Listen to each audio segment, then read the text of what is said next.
Patrymau iaith diwrnod 1. Conwy, sylfaen. Day 1 language patterns. Your day in Conwy uses units 1 and 2 of the sylfaen course. Here's a quick review of the main grammar points and patterns from these units. Rhif 1. Siarad am y gorffennol. Talking about the past. Using the irregular verbs gwneud, to do, mynd, to go, and cael, to have, in the past, is a major part of learning Welsh. Mi wnes I did. Mi es I went. Mi ges I had. You will need to be able to use these verbs for all the different people, as positive statements, negative statements, and questions. It is important to remember that these patterns cause a soft mutation in the following word, and that the mutation is on the dim in the negative. For once, responding with yes or no is easy. Do neu naddo. Here are a few examples. Es di i'r castell yng Nghonwy dros y penwythnos? Do, mi es I i'r castell. Wnes ti weld y ddraig yn y mynedfa? Naddo, nes I ddim gweld y ddraig. Ges ti amser da? Do, mi ges I amser ardderchog. Here are the full patterns for gwneud, mynd, and cael in the past tense. Gwneud in the past tense. I did. You did. Mi wnes I weld. Mi wnes ti. Mi wnaeth o. Mi wnaeth hi. Mi wnaeth Edward. Mi wnaeth y plant. Mi wnaethon ni. Mi wnaethoch chi. Mi wnaethon nhw. Wnes I ddim gweld. Wnes ti ddim. Wnaeth o ddim. Wnaeth hi ddim. Wnaeth Edward ddim. Wnaeth y plant ddim. Wnaethon ni ddim. Wnaethoch chi ddim. Wnaethon nhw ddim. Wnes I weld. Wnes ti. Wnaeth o. Wnaeth Edward. Wnaeth y plant. Wnaethon ni. Wnaethoch chi. Wnaethon nhw.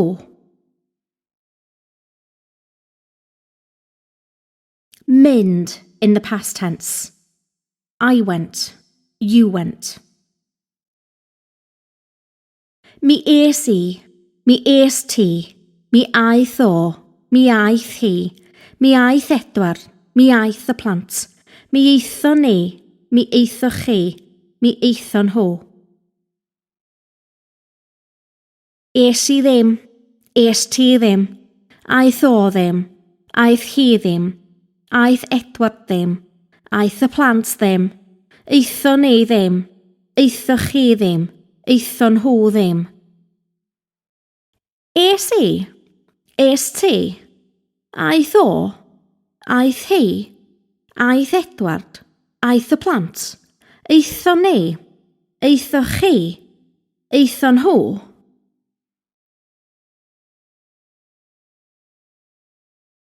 Cael in the past tense. I had. You had. Mi ges I ginio. Mi ges ti.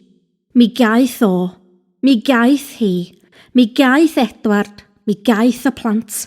Mi geithon ni. Mi geithoch chi. Mi geithon nhw. Ches I ddim cinio. Ches ti ddim.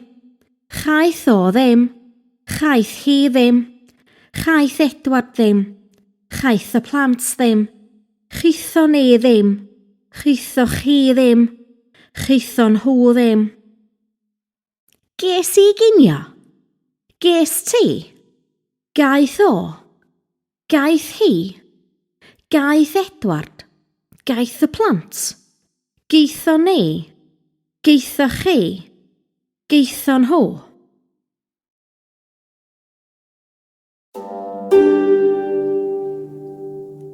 Rhif 2. Sy. Gair sy'n cysylltu. Sy, a linking word.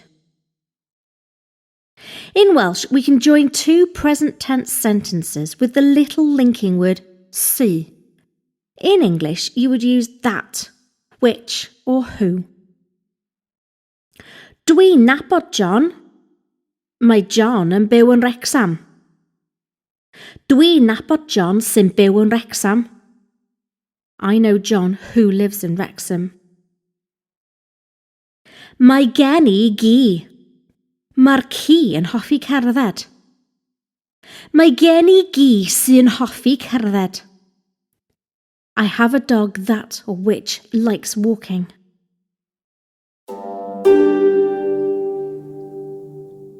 Rhif 3.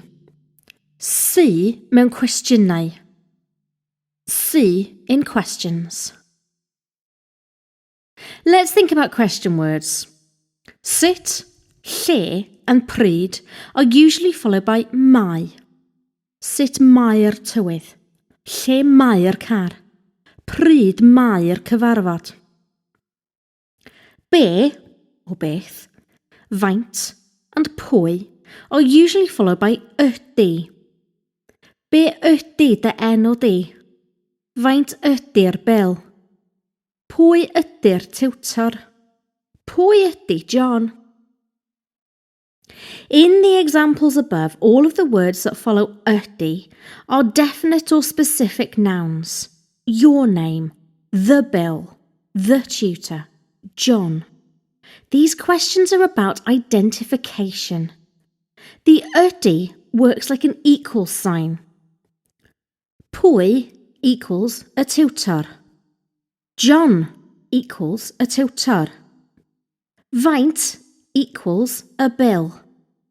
Pimpint equals a bill. Now look at the following. Pwy sy'n diwtor? Who is a tutor?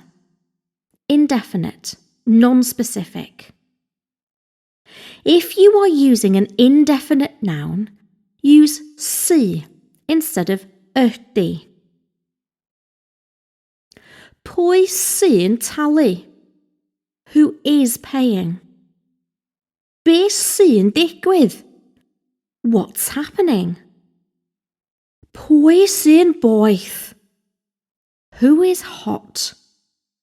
Faint sy'n y dosbarth? How many are in the class? These questions are about information, not identification. They are not followed by a definite or specific noun or person.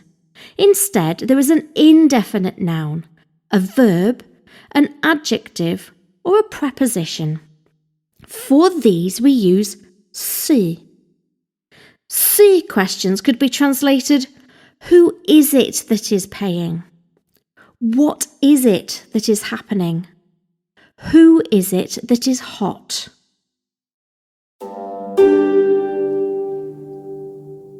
Rhif 4. Adolygu treigladau. Revising mutations. Mutations are everywhere, so a quick recap is always useful. These are the letters that mutate. P, T, K. B, D, G. M, Ll, R. Treiglad meddal. B, D, G. V, dd. V, L, R. Treiglad trwynol. Mha, nha, ng, n, ng. Treiglad llais.